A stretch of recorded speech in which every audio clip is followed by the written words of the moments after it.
खरगोश, तीतर और दहातों बिल्ली की कहानी।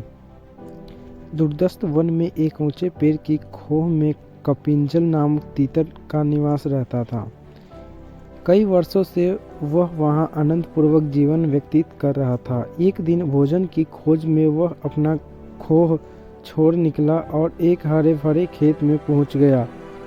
वहां हरी भरी कोपलों देखे उसका मन ललचा गया और उसने कुछ दिन उसी खेत में रहने का निर्णय किया। कोपलों से रोज अपना पेट भरने के पश्चात वह वहीं सोने लगा। कुछ ही दिनों में खेत की हरी भरी कोपलों खाकर कम्पिजल मोटा ताजा हो गया, किंतु पराया स्थान पराया ही होता है। उसे अपने खोह की याद सताने लगी। वापसी का मन बना, वह अपने खोह की ओर चला पड़ा।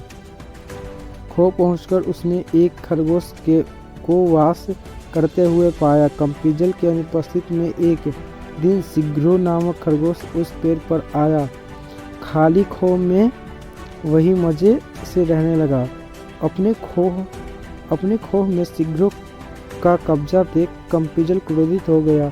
उसे भागते हुए बोला, चोर तुम मेरे खोह में क्या कर रहे हो? मैं कुछ दिन बाहर क्या गया, तुमने इसे अपना निवास बना लिया? क्या मैं वापस आ गया हूँ? चलो भागो यहाँ से। किंतु शीघ्र में टस से मस नहीं हुआ और अकड़कर बोला, तुम्हारा खोह कौन सा? अब यहाँ मैं रहता हूँ, ये मेरा निवास है। इसे छोड़कर जाने का उपरांत तुम इस पर से अपना अधिकार खो चुके हो, इसलिए तुम यहाँ से भागो। कम्पिजल ने कुछ देर विचार किया। उसे शीघ्र से विवाद बढ़ाने में कोई औचित्य दिखाई नहीं पड़ा। वह बोला, हमें इस विवाद में निराकरण के लिए किसी मध्यस्थ के पास चलना चाहिए, अन्यथा यह बिना परिणाम के बढ़ते ही चला जाएगा। मध्यस्थ हम दोनों की पक्ष सुनने के पश्चात जो निर्णय लेंगे उसे हम स्वीकार कर लेंगे। शीघ्र को भी कम्पिजल की बात उचित प्रतीत हुई और दोनों मध्यस्थ की खोज में निकल पड़े। जब कम्पिजल और शीघ्र के मध्य में वार्तालाप चल रहा था, ठीक उसी समय एक जंगली बिल्ली वहां से गुजर रही थी। उसने दोनों की बात सुन ली और सोचा, क्यों ना स्थिति की लाभ उठाते हुए मैं इन दोनों की मध्यस्थ बन जाऊं। जैसे कि अवसर मिलेंगे मैं इन्हें मारकर खा जाऊंगी। वह तुरंत पास बहती एक नदी के किनारे माल लेकर बैठ गई और सूर्य की ओर मुख कर आंखें बंद कर धर्मपाठ करने की दिखावा करने लगी। कम्पिजल और शीघ्र मध्यस्थ की खोज करते करते नदी किनारे पहुंचे। धर्मपाठ करती बिल्ली को देख उन्होंने सोचा कि ये अवश्य कोई धर्मगुरु है।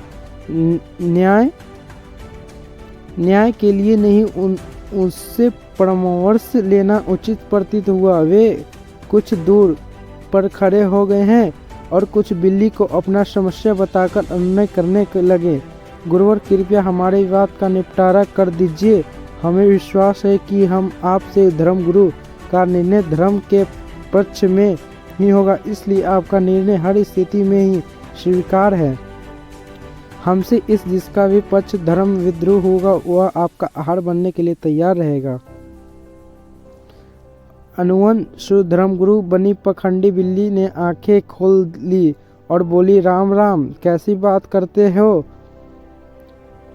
हिंसा का मार्ग त्याग कर मैंने धर्म का मार्ग अपना लिया है, इसलिए मैं हिंसा नहीं करूंगी, किंतु तुम्हारे विवाद का निराकरण कर तुम्हारी सहायता अवश्य करूंगी। मैं वृद्ध हो चुकी हूँ और मेरी श्रवण शक्ति क्षीण हो चुकी है, इसलिए मेरे निकट आकर मुझे अपना पक्ष बताओ।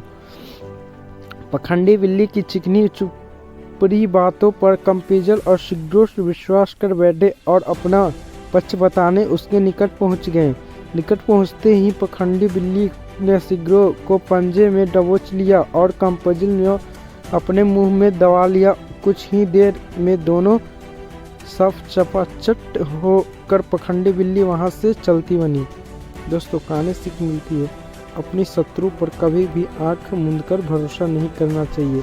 परिमाण घातक हो सकता है।